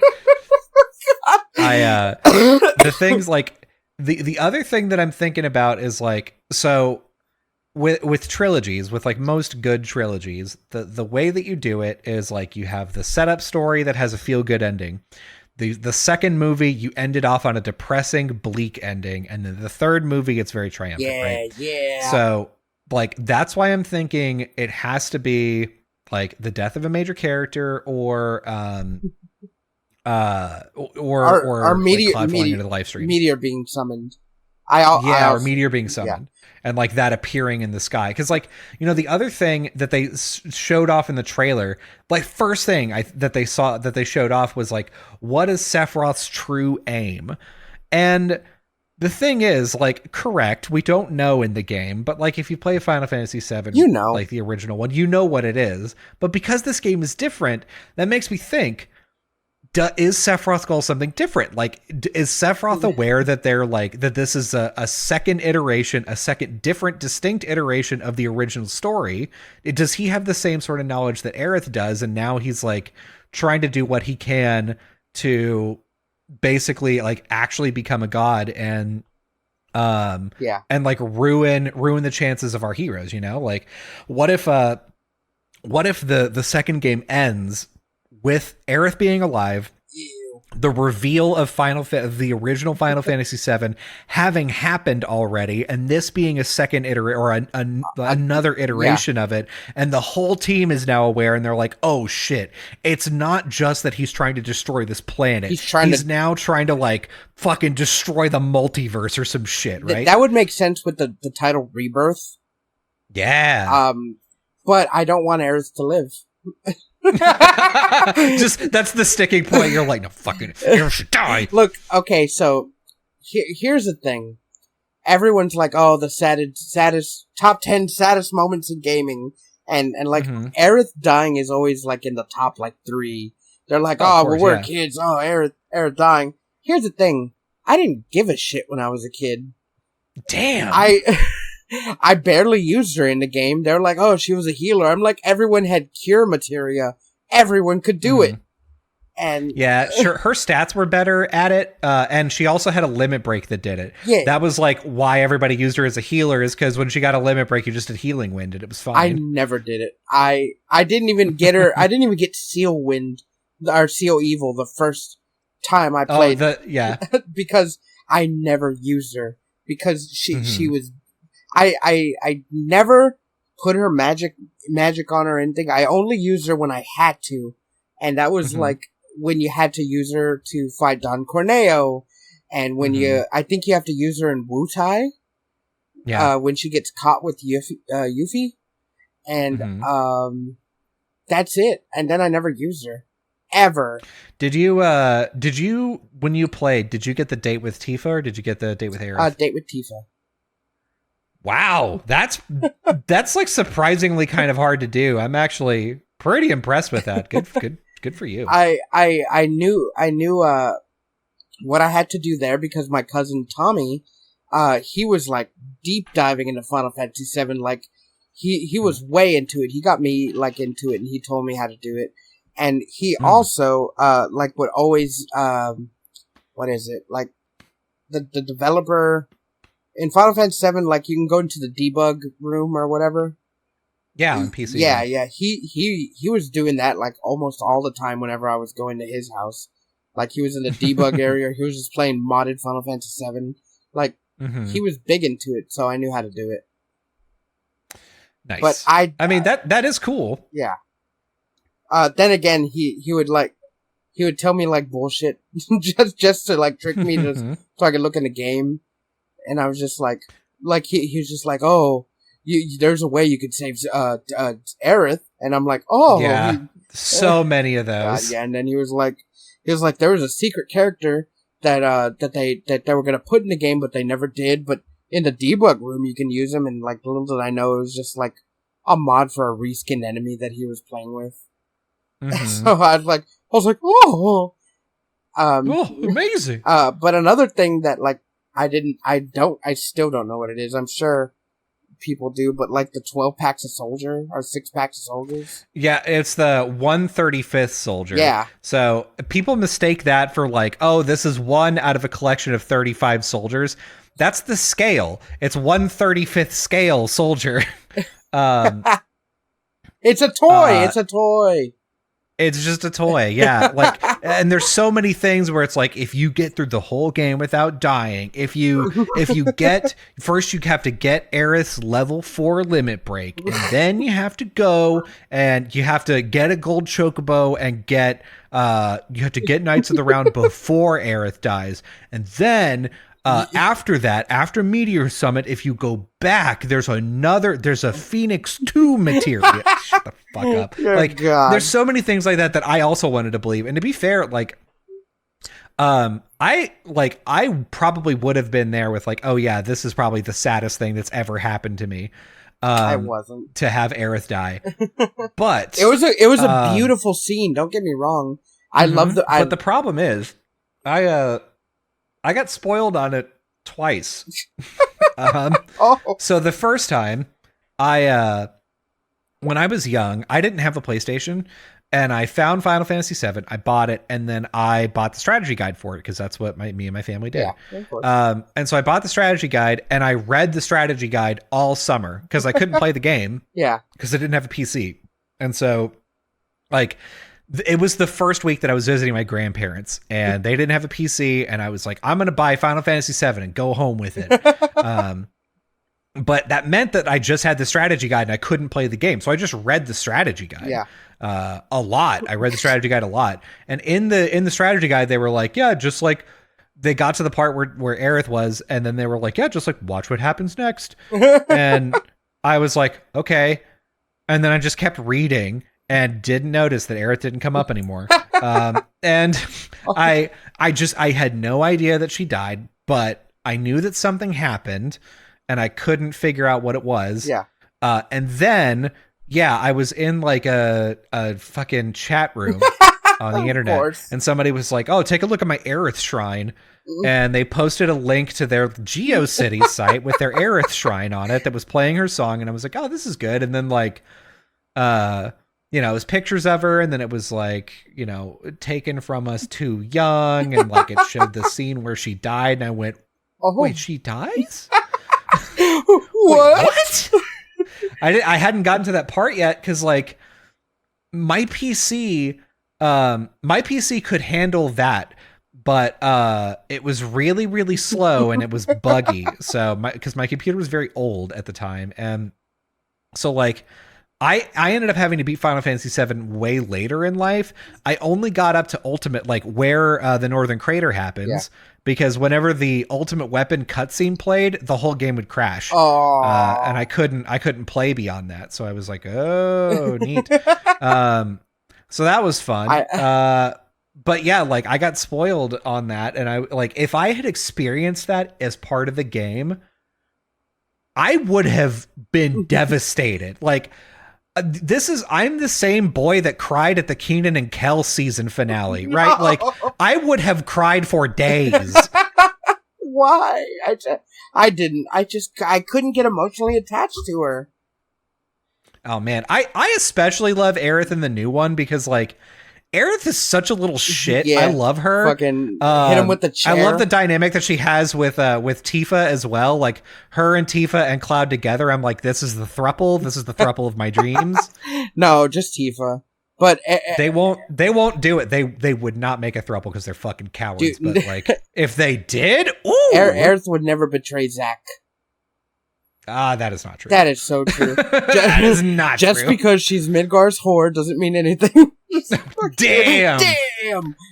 No, dude. Like, I hope she dies. Not in a mean way.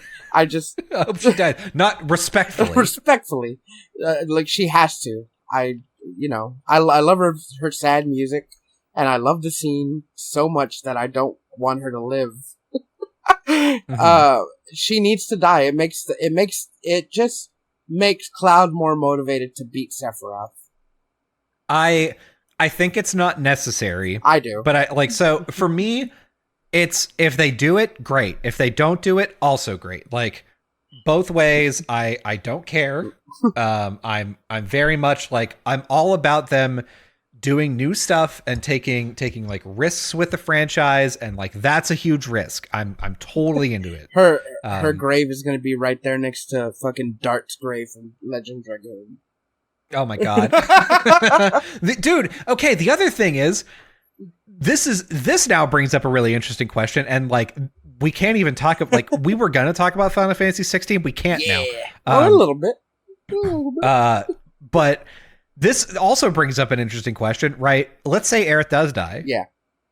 Do they put in a way to revive her? Oh my god, no. Like, do they take you up on like some of the old internet shit and like, do they drop in some fucking little Easter eggs here and there?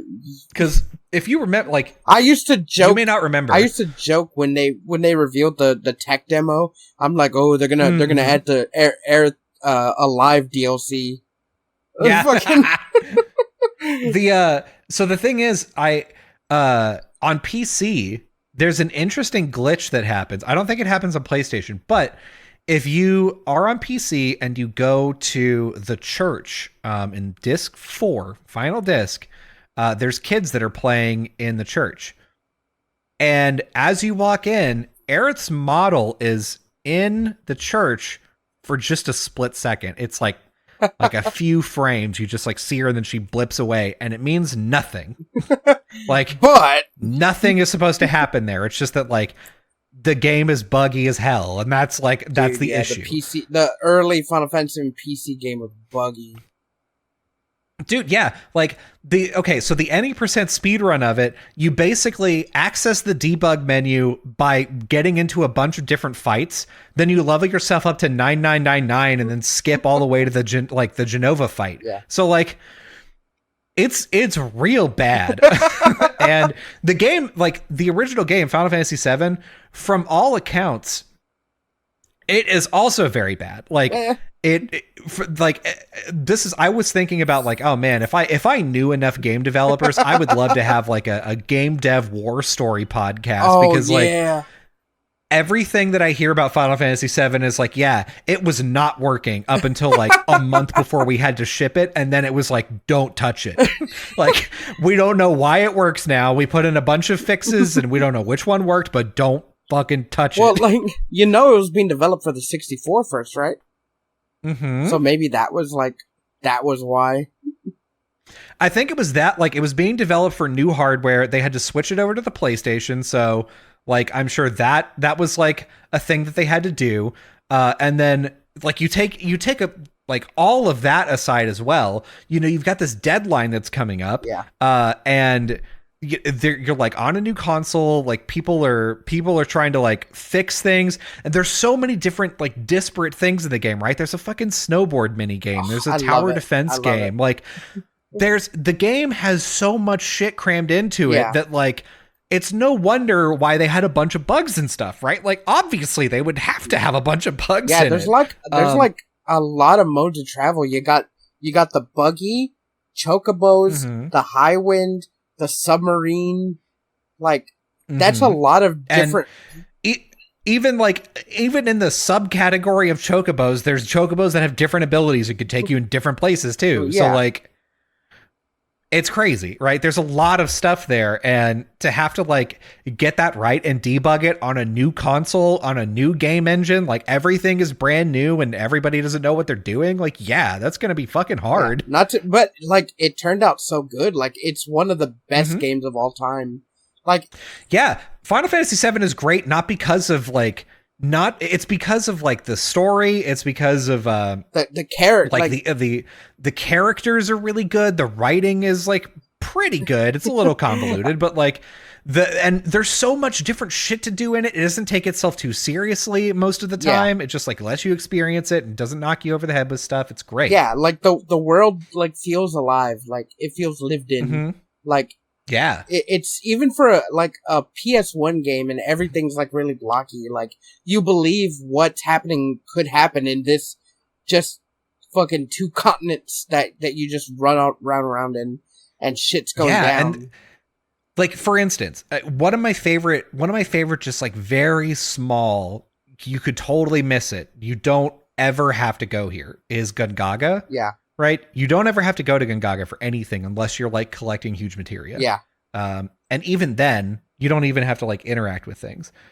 But in Gungaga, you can find Zack's parents. Oh yeah, yeah. They just offhandedly sort of mention him. And I think his grave is there too. Yeah, his grave is there and his parents are there. But you do have to fight Ultimate Weapon there. The first time. Oh, right, the first time, yeah. Before, he crashes in Cosmo Canyon. Yeah. The Final Fantasy VII speedrun in which, like, basically every time you fight Ultimate Weapon and he flies away, you have to fly the high wind into Ultimate Weapon to change, like, where he's going until it goes to a place you want him to go. Yeah, I did not did not know that. As a kid, I would just chase him and, like, hit him, and then he'd push me away, and I didn't know how to get him to the next fight. I would just be like, hurry! I'd be like, just get there! Yeah, so, go! Do it! I want to fight you!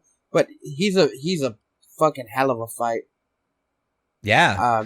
Yeah, and it's so, like, it's so funny to fight him, too, because, like, your party is so all over the place. Everything seems so bleak, and like the odds are just so stacked against you, and you don't even know what you're doing. Yeah. And then you have this like stupid fucking dragon that's just flying around, and you're like, oh god, whatever, dude. Like, just stop. It's so good, and Final Fantasy VII, like it's one of the games that I wish I could play again for the first time. And there's a few games that I wish I could do that with. But Final Fantasy VII being like the top of that list because it's so good. Like, graphics aside, like the graphics like they go well together. Blocky characters are not. Like, as stupid as they look, it's so good. And then playing it for the first time, just seeing Cloud get off the train, and then the music, fucking, it's intense, dude. And for PlayStation, I never played anything like that before. I was on like Spyro the Dragon and like fucking Crash Bandicoot until my cousin turned me on to Final Fantasy VII, and I was just like, oh, dude, I didn't know what an RPG was. Like, I before that, like, I was playing like fucking Chrono Trigger, which doesn't pales in comparison to Final Fantasy VII, in my opinion. In my really bad opinion. Yeah, look. No, it's fine. It's like nothing I've ever seen before. And then like the battle area, like I remember as a kid, I did this all the way up until like maybe disc 2. But I would get into all the fights and make sure I fought every enemy in the area so I could know what was in the area. And then I would pause the game and draw the enemy, and then I would write down the attacks it would use. And I don't know why I did that. I just thought it was cool. Yeah, why not? Fuck it. That's awesome. The game is so good, and it's not like hard. It's just it just pulls you in, dude. Like yeah, and it's one of those it's a game where you really do get sucked into it, and it's because of so many different reasons for so many different people. Like I got pulled into it because like I remember the time when I was like, oh, this is my fucking game. And it was the motorcycle scene in Midgar. Dude. I was like, this is the coolest fucking thing I've ever seen. And then you got to play the motorcycle mini game, and I was like, are you shitting me right now in the middle of my like RPG? Yeah. What the fuck? It was the characters for me, dude. Fucking Barrett did it for me. Fucking Mr. Yeah, Barrett was very Mr. funny. TS, Mr. Barrett. Fucking he was like so great, and I know that was like in the translation they made him more like in your face, but God, in the remake he's perfect. I love him. He's so good. I also love that like he's overzealous and everybody is like, that's just kind of how he is. And fucking Cloud is having none of it. He's like, you mean to tell me you can't hear the cries of the planet? Cloud is like, get help. Cloud just flat is just like, shut the fuck up, God. Dude, Barrett in the remake is just Jet Black from Cowboy Bebop, but more intense. Yeah. Dude, I remember, okay, I know we don't have a lot of time, but the voice of Jet Black voices him in the remake, right? Does he? I believe so. I don't think so. Are you sure? I think that's true. They got a black guy to voice him, and people were... They did, I know that. And people were mad because they were like, oh, well, they didn't get an African-American voice actor for him, and they're like, yes, they did. They're like, the guy voicing him voiced, I think, Jet Black. I don't think so. I'm looking it up. I'm looking it up. I want look him up. They sound very similar. I'm not trying to fucking catch myself. I am just saying maybe you are. John Eric Bentley. Let's see what he's doing. I could be wrong, but he sounds like Jet Black. I don't think he is though. He was in. He's not. He was in Resident Evil. He's just racist. Oh my God! I'm not. They sound similar. You can't. You can't tell me they don't sound similar. Oh, man. Shut up. Get out of here. They sound similar. Ooh, he's been in a lot of animes, though. Yeah, he's, like... The thing is, I know... He was in Kingdom Hearts 3. My wife and... yes, he was. My wife and I were talking about this recently. We know 2 voice actors that do voice acting work pretty frequently, right? Yeah. You can't make a living doing it unless you do it all the fucking time. Yeah. So like it really is like if you're not going in weekly to go record voice lines and do stuff like or you're not like super highly paid, you're fucked. Like you have to be doing it over and over and over again or it's not your career. Like it is a thing you do on the side, right? Because like the one person that I know that does voice acting just went to a con, like has landed some like pretty large roles. She's doing great. Her career is like continuing to go, but like that's not her full-time job. Yeah. And the other person that I know has does voices every once in a while for Funimation and like pretty big voices occasionally, but like just he's an IT person, right? Like let's see. I'm looking for. No, not that one. This one. The voice of Jet Black. Because I'm stuck on this. Either way, I would so love to be a voice actor. Yeah. I mean, it sounds like it's a lot of fun, honestly. Yeah, I don't care. Bo Billingsley. Another black guy, and they sound very similar. Like I don't care. He voiced Barrett in Final Fantasy Advent Children? Oh, in Advent Ah, Children. There you go. Okay. that's where I got Okay. my mix up. That's where I got my mix up. Okay. Um, I take away your racist see, card then. I knew that's why I thought he played him in the remake. That's why, because I knew he was Barrett in something. Mm-hmm. Alright. See, I knew my thing wasn't unfounded. Yeah. I'm just saying. Just saying. Look, you can think what you want, but I was half right at least. But yeah, no, so he did voice Barrett, but in the movie. But the guy that got the voice for the remake is a different guy, but they sound similar, but that just stands to the detriment of the new actor who's doing a good job to sound like him, so. Yeah. But man, I'd love to be a voice actor. I have enough days off of my regular job that I could go up to Dallas for a week and voice act. Yeah. I mean, the thing is, unfortunately, voice acting is a lot like making video games in that there's a bunch of people that want to do it, which means that they can underpay people and schedule them and make them work long hours. And so, like, the thing is, if you were to get a call for being a voice actor, it's because either like they really, really want you, or you're a friend of someone, or they're like, we need someone that can come in and fill this role. And then they call you and they're like, hey, can you be here in 20 minutes? And you go, I can be there in 4 hours and 20 minutes. And they go, go fuck yourself. And then they call someone else. Look, all I'm saying is you have some voice actor friends. Just pull some strings, baby. There's no strings to pull. They don't have strings. You just tell them to open the cupboard and let Fee in to voice just to voice some like background side characters, and just someone that goes get. Just let me voice some people, get my foot in the door, and then I'll be like, you know what, Chris Sabat, I'd love to be a fucking side. I'd love to be your lawfully wedded husband. I'd love to be in this new anime. It doesn't have to be the lead. Just let me be in it, baby. Come on. That's the thing. Come on, Piccolo.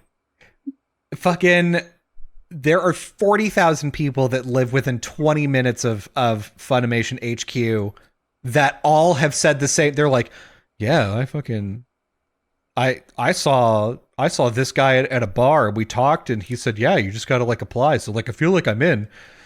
Look, and that's it. Like, I feel like then nothing happens. Look, right? Like, that's their fault. They didn't try hard enough. They didn't have the fucking Faye, what are you doing? I am waiting for my time to shine, baby. Just wait. I'm gonna go and you know what? I'm gonna go to fucking Chris Sabat's house and I'm gonna kick his ass until he makes me a voice actor.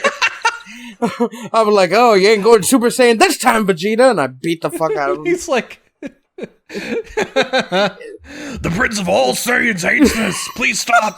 Isn't like Chris Sabat like not the owner of Funimation, but like he's one of the people that actually does like the casting? I mean, he probably does. Chris Sabat. Like, I'm looking him up to see, because it could be like, yeah, he's it could be one of those things where it's like, oh yeah, he's been working. He's a voice director, ADR engineer, and line producer working for Funimation.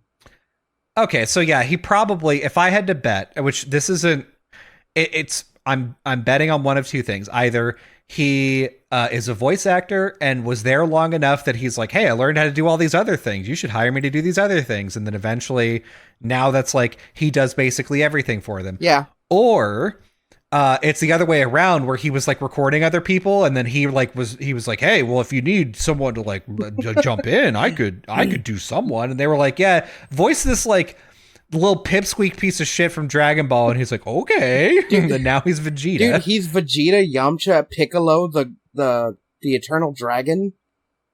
He's Ragnar Zoro. He's All Might. His voice is very recognizable. You could tell. Yeah, you could tell who he is, like, in anything. Like, and you gotta know, like, if he is as high up as he is, like, if he's like, you know, one of like the guys where, you know, they like call him to do stuff. You got to know that whenever a new voice opportunity comes up, like as soon as they got like My Hero Academia, I'm sure they were like, yeah, you know, we're going to like hold some casting calls. And then he was like, I'm All Might. You can hold casting calls, but I am All Might. You can cast for whoever you want in the show, but I'm All Might. I'm the director. Just hey, they're like, you're not even on this project, Chris. And he's like, I didn't. Do you know who the fuck I am? I didn't want to do this. I didn't want to pull the voice acting veteran card, but do you know who I am? But I'm All Might, and you're talking to me like I'm not All Might right now. And I don't like it. I don't like where this conversation's going. It kind of sounds like you don't work here anymore. Kind of sounds like you don't want to do voices here anymore. Kind of sounds like you don't want to collect a paycheck from Funimation ever again. But I mean, it could be my allergies if that's what I'm hearing. Well, just, I mean, like everyone's just scared to death of fucking Chris. Yeah, Chris walks in, he's like, yeah, we're doing this and I'm gonna be this character. Everyone's like, yeah, okay, Chris, okay.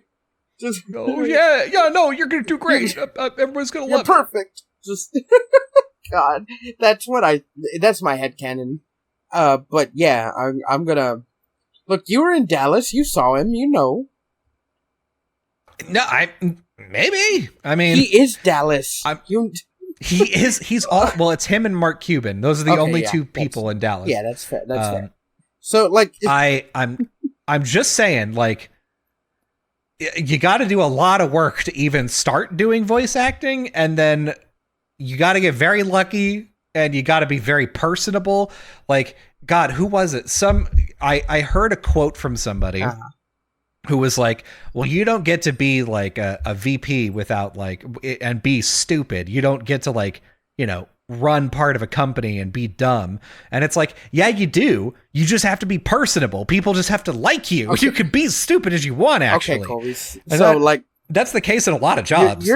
What you're describing is just me. I'm going to be honest with you. Yeah, that's the thing is like, you're one of the people that could fail his ass off to the top. I do. Like, if I had the money to just pay you to do this podcast and only get 8 listens a month, I would. And that makes me the sucker, okay? That's fine. I mean, I'm just saying, like, I'm not trying to fucking toot my own horn. I really am not. But I feel like I'm a very personal. Like, I fail all the time, but upwards. I don't know how like, I got the best job in my area, and I am not suited for that job. Like, I get trusted with a lot of things, like, that I shouldn't be, but somehow it turns out okay. Yeah, people are like, you know what? We really need Fee. He does, overtime a lot, and he really does show up for his job. Which is more than I could say about these other people. Sending dick pics to their gay coworkers. Like, I'm very, like, and we gotta stop already, I know, but, yeah. Just a little story, like, the bigwigs came to our job site like a week or two ago, right? And everyone was like, oh man, they're coming, oh geez, you gotta be on your fucking up and up, and, you know, they got here, and I came out, and I was like, hey, guys! I was like, well, you know, what's going on? And they're like, hey, Felix, you know, and they shook my hand, and we're all fucking shooting the shit, and I was like, hey, Rob, I was like, hey, you know, if Louisiana goes under again, you know who to call.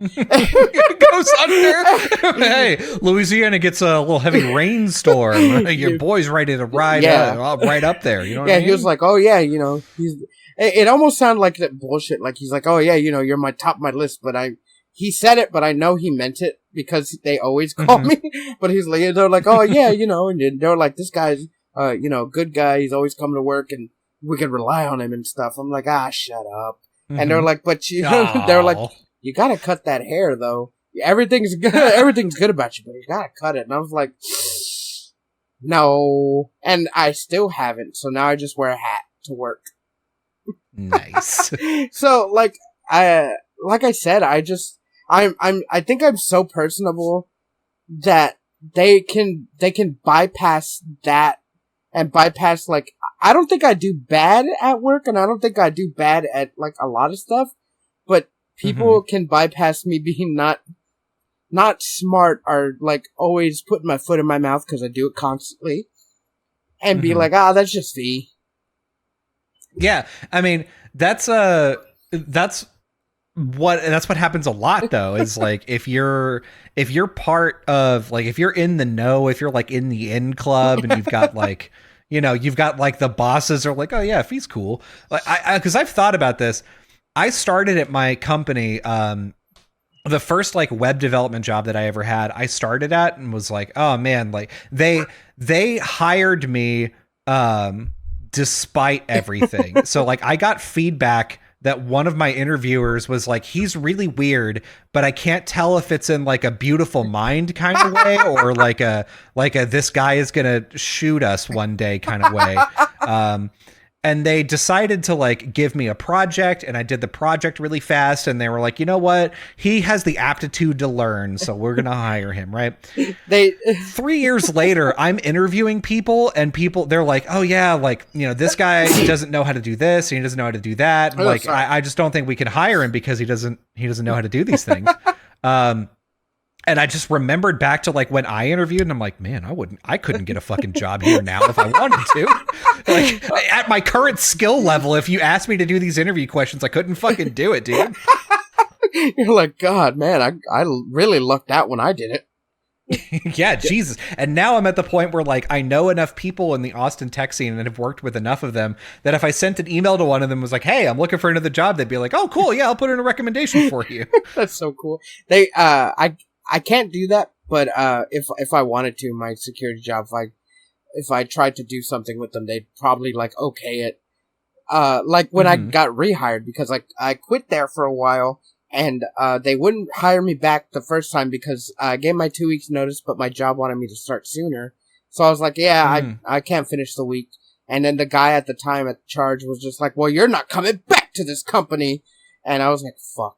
And then like 2 years later, I tried to get hired there again, but he was still there, and he didn't hire me. But the year after that, when I came back, I was like, yeah, I want to get hired. And they're like, wow, you're really good. You have like years of security job service. You're like perfect. And he's like, but you're still in the system, but it says that like you quit and you didn't give your 2 weeks notice. I was like, no. I gave my 2 weeks notice, but the job wanted me to start sooner. And the guy who was here before in charge, just kind of hated that I did that. And, told me I couldn't work here again. And they were like, oh. But then the pretty much, I think not the receptionist, but like, he's in charge of like hiring and doing all this stuff and making sure everyone gets their training. He was like, oh no, he's a good worker. And he shows up and stuff. And he vouched for me, even though I didn't ask him to. And they were like, oh, well, okay, well, let's just you're already in the system, you're hired. I was like, oh, sick. Yeah, fuck it, why not? Yeah, sick, dude. They're like, what's the worst that could happen? You quit again? Who cares? We just keep looking. No Who cares? Shit. So that's where I think my personality, like, takes me to, I'm very charismatic, and that, like, kind of, helps me out a lot. But I don't do it on purpose. I don't try to act like a jackass on purpose. I think I'm a likable person. Yeah. I think so too. Oh, thank you. That's like, that's the thing is that's really all you need. It's really, you just need to know and be nice to and hang out with people that can do things. And then whenever they need someone, they're like, fuck it, this guy. Yeah. That's why politics is so corrupt is they're like, I'm going to hire my friend. My friend can do the job. Hell yeah. Like, in D&D terms, my charisma is a 20, and my intelligence is maybe like a 10 or 8. Yeah, I've got a -1 to intelligence, but it's fine. Cool. I have +5 to charisma. It's okay. God. Okay, well, before we hit up into, like, 2-3 hours. Oh, God, yeah. let's go ahead and finish. So, you can find us on all platforms. Any listening platform, Spotify, iTunes, iHeartRadio, fucking, Colby, go. Jim's good podcast platform. We're on that. Hell yeah, yeah we are. We're on the radio. When you're in the car, we're on FM. We're FM. Go fuck yourself. Mm-hmm. We are on YouTube. We're on TikTok. I need to get my thumb out of my ass and upload more TikToks. Yeah, that's the problem. Your thumb has been in your ass for 3 weeks. It's probably all pruned at this point. It's all pruny, and I can't. The screen can't capture my thumb movements. I've been locked out of my phone the whole time. Oh no! Yeah, so you can find us on everything. Just follow us on everything. Like us on everything. Yeah. Thumbs up on everything. Rate us like the highest you can. Like, I'm not begging for it. Fuck. I don't beg for shit. Yeah, we're not begging for anything. We're just telling you. Go do it. Yeah, we're telling you. This is a direct order, soldier. Look, you'll hear one of our episodes, and you'll have already rated us without knowing, like, the top fucking 5 stars, and you'll be like, yeah, every episode is a Manchurian Candidate programming session, okay? So here it is, banana bread. Go rate us. There it is, 5 stars. There it is. You're already doing it. All right, so I want you to to get all your LGBT friends, put them in one room with a CRT TV and Final Fantasy VII. And keep all your homophobic coworkers out in the next room and have them play Bubsy's 3D adventure on the other room, and then go get them. Go get them! God, that's fucking hell. Fucking Bubsy 3D. Jesus Christ! Look, I've never played it, but God, it looks terrible. It's beyond off. It's just tank controls. And it looks like a fever dream. They were like, look, we just put it. No one's gonna know. There's not any platformers. Like, it was the first 3D platformer before Mario came out on the 64. So like, they're like, everyone's gonna play this, and it's gonna be the worst. But no one's gonna have anything good to compare it to. So whatever. Poor Bubsy, he can't catch a fucking break. Poor Bubsy. All his games are shit. Just oh god, just let him die. Let him and a bunch of other mascot characters die. Just him and the Noid. No, I like the Noid. No, Noid can stay. Bubsy go fucking though. Pushes him into a volcano. Just looks like you. Looks like you couldn't catch the Noid. Fucking, or what's his fucking? Avoid this asshole. Fucking, it's the Lord of the Rings scene. Just Bubsy's like, oh! they're like, Bubsy, you gotta throw it in, and fucking Noid comes out of nowhere and bites his finger off. just kicks him in. Fucking Sparta kicks him in. God. Okay. Bye.